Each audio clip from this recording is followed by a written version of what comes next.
Welcome to EPG Pathshala. I am Sujandra Ghosh, Professor, Department of Ancient Indian History and Culture, University of Calcutta. The subject today is Indian culture and the paper is Indian polity. I shall be discussing with you the module Taxation System in North India till 600 CE. The learning objective of this module is to understand the system of revenue collection in ancient India.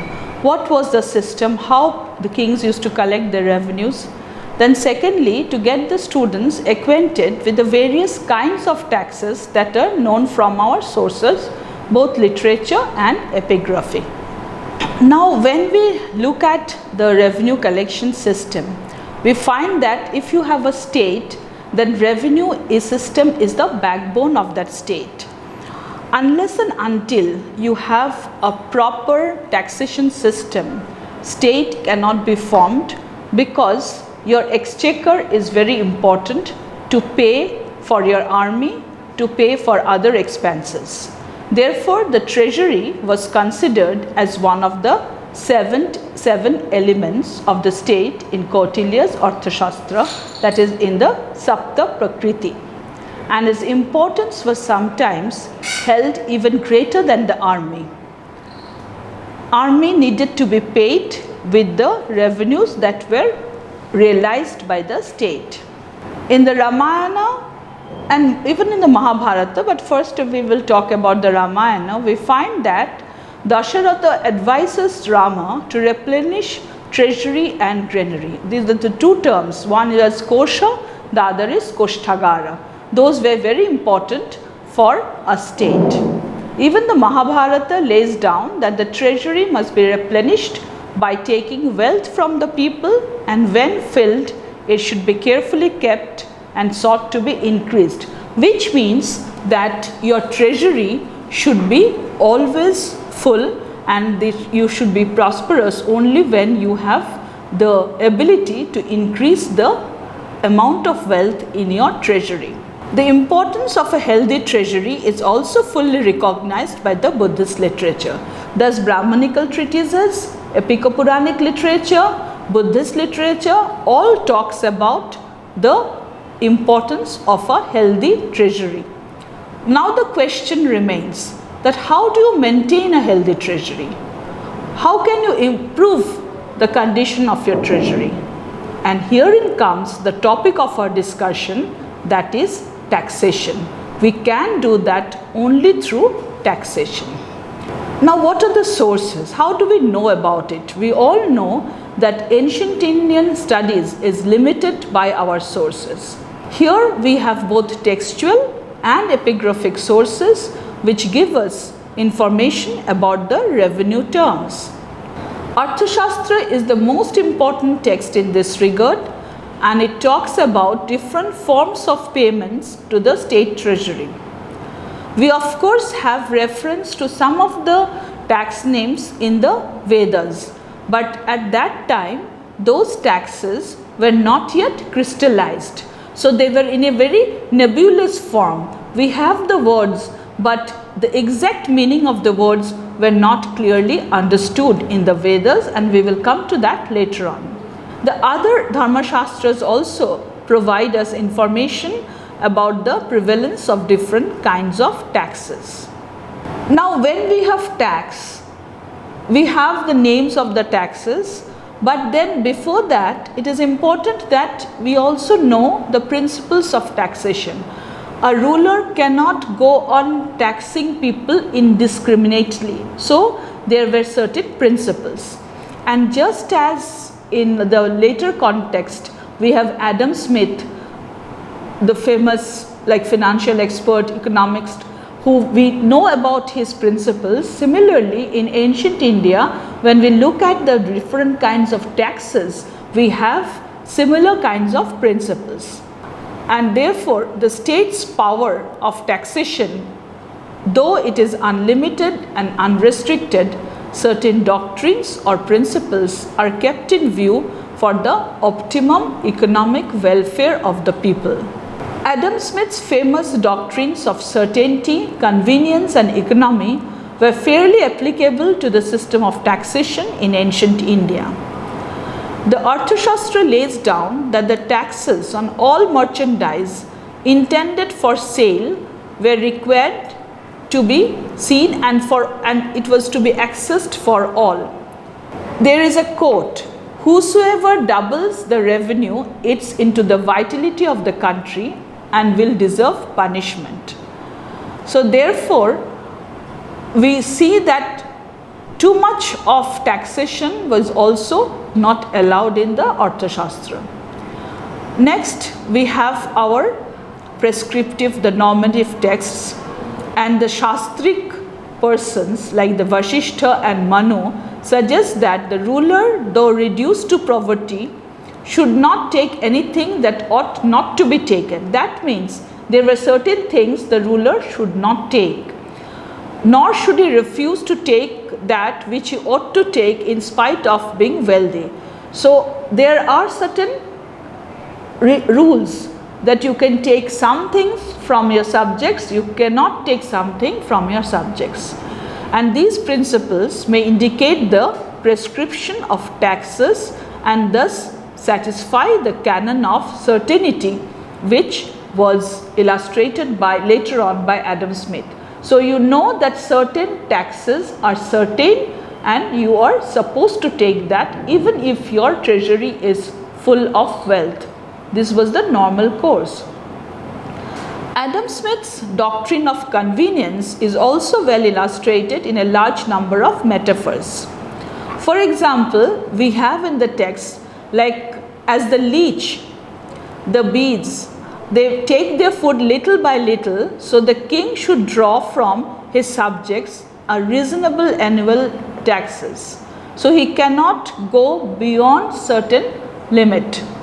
Then we have also reference to the king that he should impose taxes gradually and with mildness in proper season. The term used is yatha kalam and according to the due form, yatha vidhi.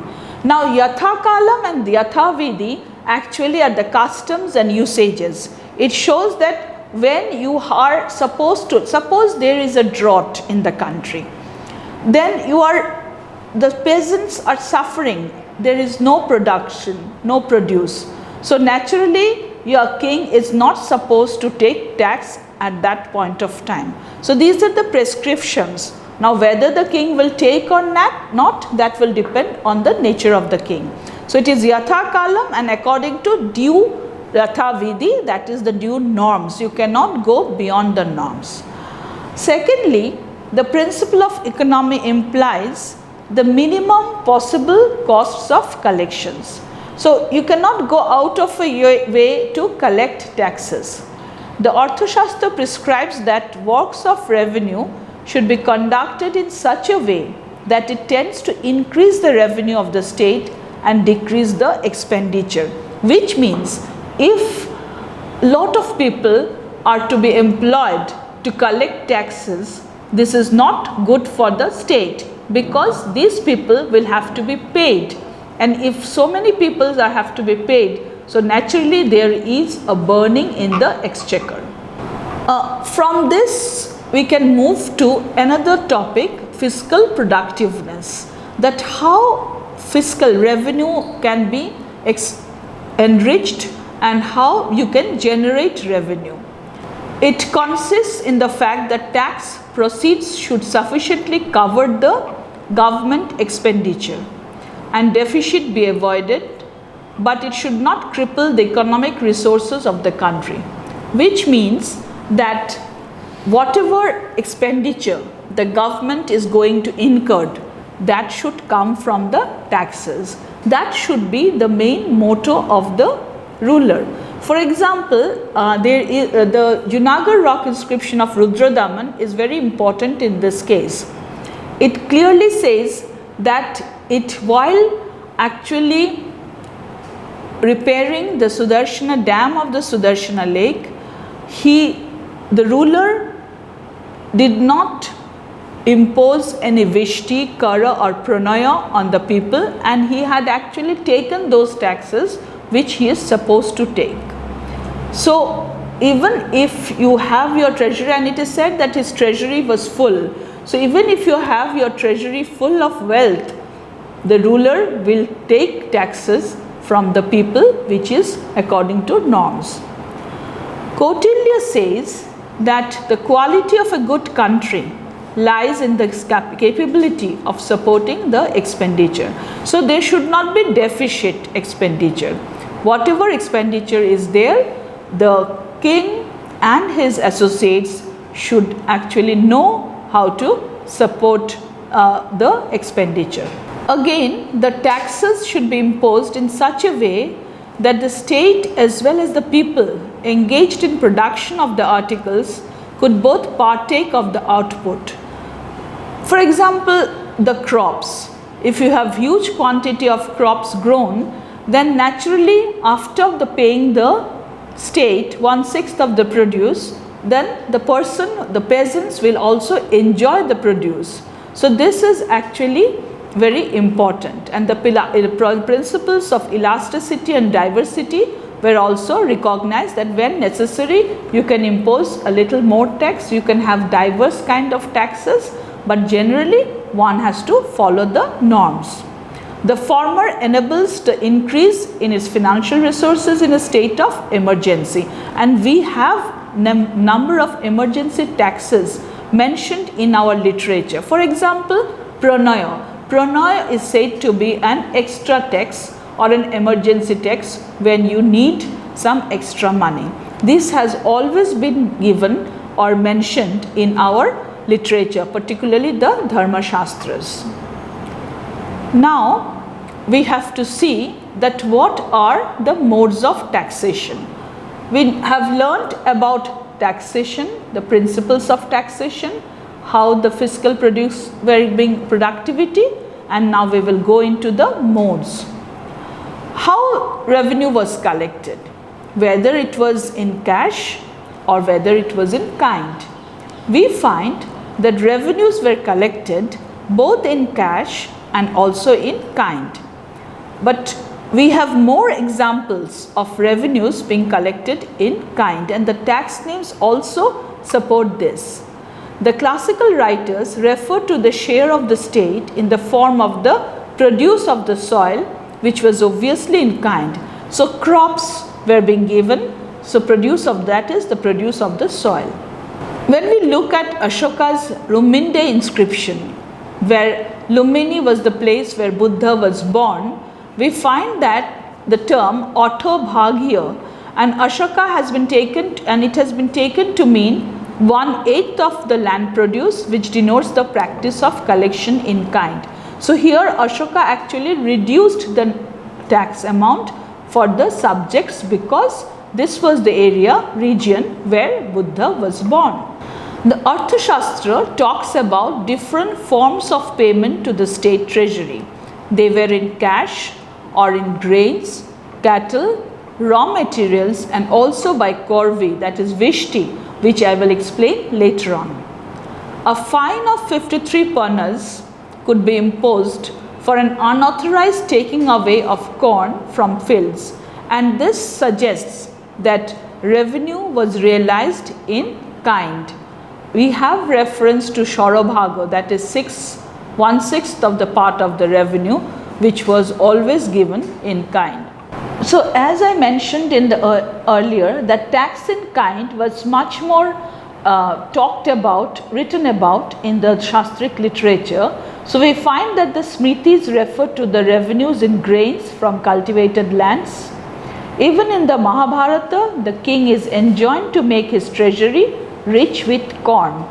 Apart from this, some of the shipping duties also paid by merchants who were coming from far were probably also in kind. This will not be the corn or the grains of the land, because these merchants were coming from far away places, but they were giving something else, not cash, to the rulers. And this is, we have a very good example about this. If we look at the Begram treasury, which Begram is a place in Afghanistan, and there a whole lot of things were found in a room which is said to be a toll house.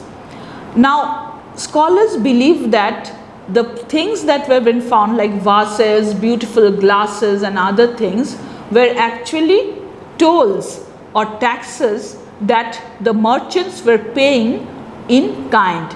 So you have different kinds of kinds. For like grains were also things which you give in kind, and potteries, glasses, vases, these are also things that are also given in kind. We have very interestingly a name of an officer called Dronomapaka, and therefore he probably measured and collected the corn by drona measure. We have, and let me explain to you, we have different measuring units from the literature. So one is known as Vapa or Kulya Vapa, which is also a measuring unit, and drona is a measuring unit. So when Vapa means the amount of seed that can hold a kulya, that is, kulya is a form of a plate or something like that. So therefore what we find is that this Dronavapaka becomes very important as an evidence to show that you have officers who can measure your crops in drona measurement. There are a lot of more other examples of tax in kind, and here we may refer to the Jatakas. We are told in the Jatakas that at the time of famine, the villagers approached the headman for help, saying, 2 months from now, when we have harvested the grain, we will pay you in kind, which shows perhaps at that point of time there was some crisis, and therefore the villagers said that they will pay the tax in kind after 2 months. The Jatakas also frequently inform us of the villages yielding 100,000, but they also show that the revenue was realized in grains. In one of the Jatakas, we have this term Boli and Kahapana separately mentioned. The records of the Pallavas, if we go further south, though we are talking about North India, I have used this example to show that specifically they mention the contributions to state officials which were in kind.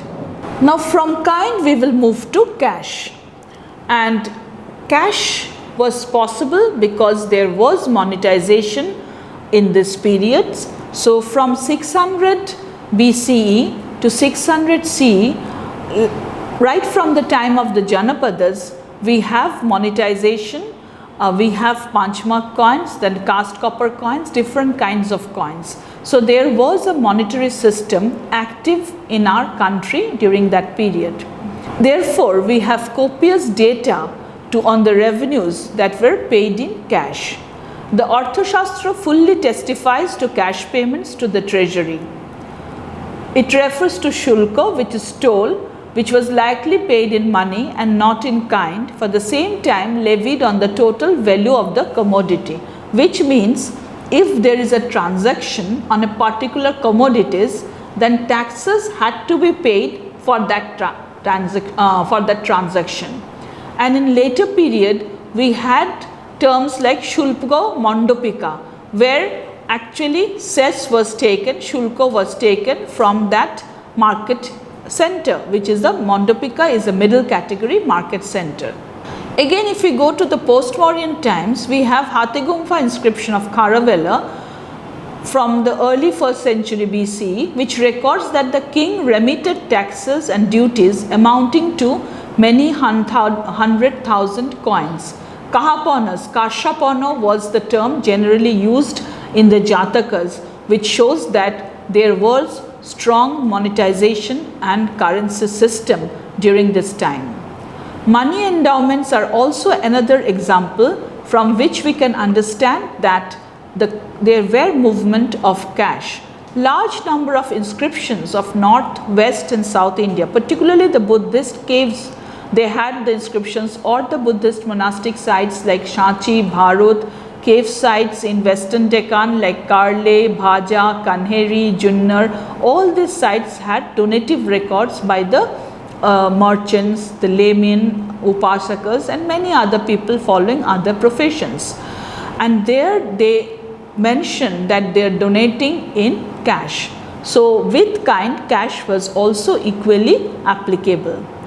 We have this interesting term called Sir Dea Mea occurring in the Kale Buddhist cave inscription of the time of King Pulumavi of the Satavahana dynasty, and it has been described or explained by UN Ghoshal, who has written very important book on taxation, as with the taxes in kind and in cash imposed upon agricultural land, which means Sir Dea Mea, that with Dea Mea is the taxes in kind and cash imposed upon agricultural land. Another fiscal term, Hiranya, also frequently occurs in our sources, which points out to a tax in money. So these are examples of taxes paid in cash.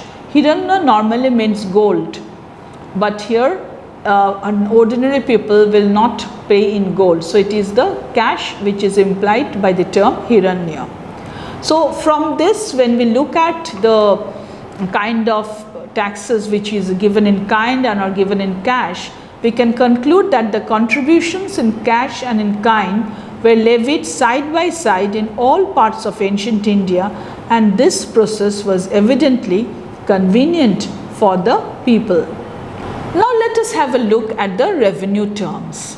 What are the terms? What terms do they talk about in the inscriptions or the text? This we have to find out. The most common term was bhaga. Bhaga means share. Share from whom or from which part? This is a share of the crop, because agriculture is the mainstay of our economy.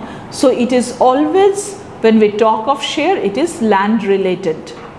In the former case, the term sharbhago, that in case of bhagas, the term we have sharbhaga, sharbhagam or sharbhagin, which referred to in the early Dharmashutras, the Arthashastra, the epic and the Sritis, was used to denote the legitimate and regular share of the king in kind, that is 1/6 of the produce. So this continued as a legal share. This was the normal legal share of the gross produce that could be claimed by the king and was generally approved by the authorities. So the king, without any hesitation and according to due norm, could always claim 1/6 of the produce of the crop of the peasants or his subjects. But apart from that, this was, though regular, it was not the only share. We have Gautama Dharma Sutra, who probably belonged to the pre-Mauryan period, and it prescribed 3 distinct rates: 1/6, 1/8, 1/10. The commentators also talk about different kinds of rates to apply to different types of land. So we have Haradatta's writings also. So what happens is that the tax is decided by the quality of the land. If the land is of high quality, then a kind of, the yield will be more and then the tax will be more. So the quality of the land decides on the nature of the tax. But generally remember that the common regular fixation was 1/6 of the produce. Now we are moving to another very interesting tax name, that is called Boli. Now Boli has changed its connotation from its earliest reference in the Vedas, Rig Veda, to later portions. In the Rig Veda, Boli was a voluntary gift to the king or to the chief, the Rajan.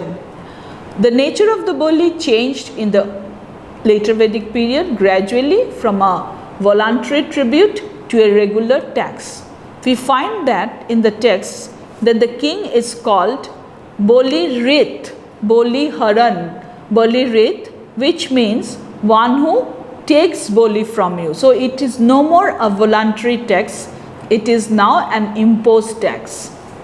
In the period of the Brahmanas, Bali seems to have been known as a compulsory contribution payable by the subjects, just as I just mentioned that it became an imposed tax and the ruler was known as Bali Rit. It was basically a land tax. In the post-Mauryan period, there was a regular and legal tax like Bhaga, Shulka, and with that we have the term Boli. And here also we are talking about Rudradaman's inscription, where it is said that he had taken according to norm, Boli, Bhago and Shulka. But on the other hand, we have a completely different kind of meaning for Boli in the text called Milinda Pahyo. Milinda Pahyo, which is a text which is Milinda's question, and which is a text of the 1st century BC, and which talks about King Menander's encounter with the Buddhist monk Nagasena. There we have reference to Boli as an emergency text. However, it is better to take Boli as not as an emergency text, but an text which was used with Bhaga and Shulka. The third very important kind of tax that was enumerated in our literature and of course in our inscriptions was Karo, whose meaning differed from text to text. It is actually very difficult to give a definite definition of Kara. With the passage of time, Kara came to be used differently in different texts. As a fiscal term, it appears to have been unknown to the earlier literature, but in the Arthashastra and the law books, it is of frequent occurrence. Thus, if we look at the Vedic corpus, we don't find the term Kara. Epigraphic sources in particular indicate that Karo was a general tax. In the land grants, we have terms like O Karo Dai or O Kara Dai which denotes one who is exempt from tax in general. Therefore, we can understand that there were tax exemptions. We will talk about it later. Some of the records also like we have expressions like Sarva Kara Pariharai or Sarva Kara Sameta, which simply implies that Kara comprised of all taxes. Sarva Kara Sameta with all the kinds of taxes. So there is the difference again from Kara as just a tax and with all kinds of taxes. Then we have a tax called Vishti. Now Vishti is a kind of tax which is forced labor. That is, if there is a welfare activity, people were asked to come and work for the king. So they are supposed to render their labor to the state without getting anything in return. And that Vishti was very much in practice, is again known from Rudradaman's inscription, because he categorically says that when he had this welfare activity, the repairment of the Sudarshan lake, he did not impose Vishti on the people. Vishti was generally imposed, as I mentioned, for public utility or again for warfare. Kautilya mentions that the state officials were required to maintain a proper account of Vishti contributed by each household. And we find that in the Gupta period, you have numerous references to Vishti. So therefore, though otherwise one may talk about the Gupta period as a very pleasant period, Vishtis were very much there in this during the time of the Guptas. Earlier we mentioned about taxes in cash, and we also talked about Hiranya. Here we will learn a little more about what is Hiranya. And this is a tax name which frequently occurs in literary sources and inscriptions. It implied cash payment, of course. Hiranya literally means gold, but technically it means king's share in certain crops, which was paid in cash rather than in kind as bhoga. Bhoga is also another kind of tax which was periodic in nature. For example, there is something in the palace and people would go and give king some tributes, maybe some fruits, maybe some vegetables. So these fell under the category of bhoga. So there was no certainty or certain measurement for bhoga, which was a periodical tax. Since taxes on certain types of products were paid in cash, we may expect that Hiranya and that sometimes were levied on commercial crops, because we have examples that crops were also used for commercial uses from our inscriptions. Now you had an understanding of the different kinds of revenue terms. Now with the help of two case studies, we can see or understand how these revenue terms or revenues were collected by the ruling powers, for example the Mauryas and the Guptas. To begin with the Mauryas, we find that for the maintenance of the large army and for the expenditure of the people that were working under the Mauryan rule, they required a large amount of money, and therefore these revenues terms were found and they were imposing to people the bhaga, bhoga, kara, hiranya and all kinds of things are there. We have a particular cess called Udaka Bhaga, that is an irrigation cess that we have found. Megasthenes gives us a lot of information on the Mauryan period also. So we understand that there was lot of revenue generation in the Mauryan period, otherwise it would have not been possible to maintain such a vast army and also to do all the expenditure of the state. Revenue were collected from the agrarian sector, that is well known, but in the Mauryan period revenue was also collected from the non-agrarian sector, and among the non-agrarian sector mining was very important. Therefore, we find that Arthashastra talks about khani, that is mines, and even in the inscriptions of Ashoka we find that mining becomes a prerogative for the ruler, and therefore we have in the Suvarnagari district an Aryaputra who would look after the mining operations. There are references to financial stringencies also in our text, and therefore it is said that when extremely harsh measures could be taken to replenish the treasury during an emergency. So pranaya kriya. So whenever you have emergency, there were examples where we could take harsh measures. I was talking about irrigation cess in the Mauryan period, that is known as Udaka Bhaga. The sources for post-Mauryan and Gupta periods do not point to anything like irrigation tax. But we are not to think that irrigation tax might be is not there because the rulers were not interested in doing irrigation process, but it was generally done by the private landholders. Manu says that selling one own garden or a tank would be a sin. So saving irrigation projects was looked upon as a kind of a merit.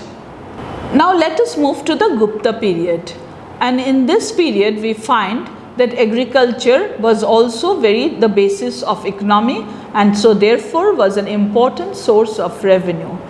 The principal tax as usual was bhaga, but we have some new tax called uparikara or udranga, which denoted a tax on the permanent subjects. Then we have some other terms like halikakara, ditya, meya, tulya meya and dhanya.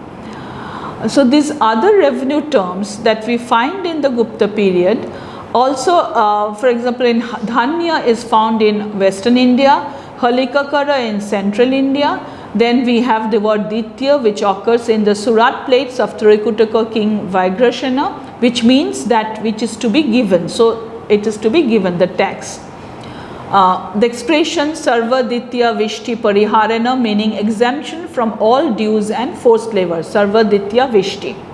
So the commercial sector also yielded tolls and customs or shulkas. As I mentioned, shulka mandapika, shulka, and we also had officers known as sholkika who were in charge of the collection of shulka figures in several inscriptions. Epigraphic material strongly suggests that agricultural taxes were numerically superior to those of crafts and industries. For example, we have also the charters of the Parivrajakas, the Uchakalpas, the Vakatakas who were ruling in Western India and in Central India. And there we find some important revenue terms such as udranga, uparika, bhoga bhaga, kara, hiranya, dhanya, then klipta, upaklipta. These are some of the new terms that came into use in these regions. And when we look at that, when we finish the Gupta period and we come to the early medieval period, we find that these tax names continued in this period, and there were certain new taxes also.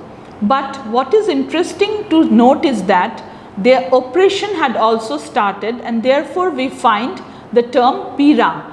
And in some cases, when they talk of the taxes, bhoga, bhaga, kara, hiranya, adi. So there is this adi, which means some extra tax which could be taken. So therefore, the situation was getting a little difficult in the early medieval period or in the post-Gupta period. Finally, we should talk about little bit of the goodness of the state, which was prescribed by the Shastric literature, that is tax exemption.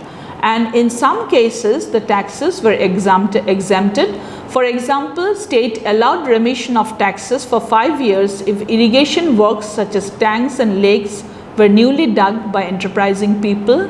Then we have the Buddhist literature who also informs us that if crop failed, the peasant were actually getting remission or at least postponement of his dues.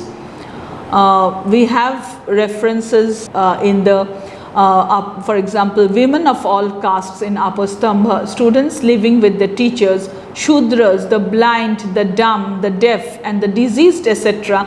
were to be immune from taxation. And the same opinion is of other lawgivers too. So therefore, some articles were also given benefits of taxation, like those from the presentation. If you are presenting something to the king, then it will not be taxed. If you are presenting something for sacrificial and ceremonial purposes, it will not be taxed. High quality seeds, productive seeds, which are also difficult to obtain, were also allowed remission. So there was conditions where the state actually looked after people who needed immunity from taxation. Now when we look at the whole picture holistically, we can say that several fiscal terms indicating taxes on land was introduced in the Arthashastra, though we have reference to some in the early period and also down to the Gupta period. The precise meaning changed with the change of context, and for example, we have the case of Boli, which I explained to you. Then taxes such as bhaga, kara, hiranya continued in the Sritis and also in the later land grants. So there is a continuation. When there is a change, there is also a continuation.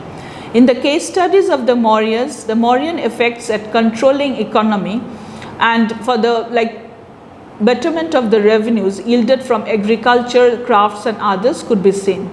This was used for maintenance of the large army and therefore the sizable number of functionaries that the Mauryas had. We already mentioned that revenues were both paid in cash and kind. In the Gupta period, many new tax names had come up, and these new tax names were generally related to land. Contributions in cash and kind were levied side by side.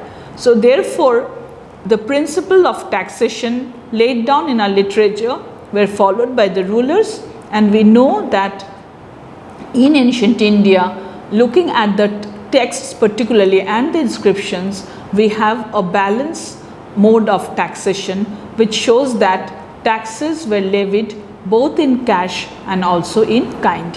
Thank you.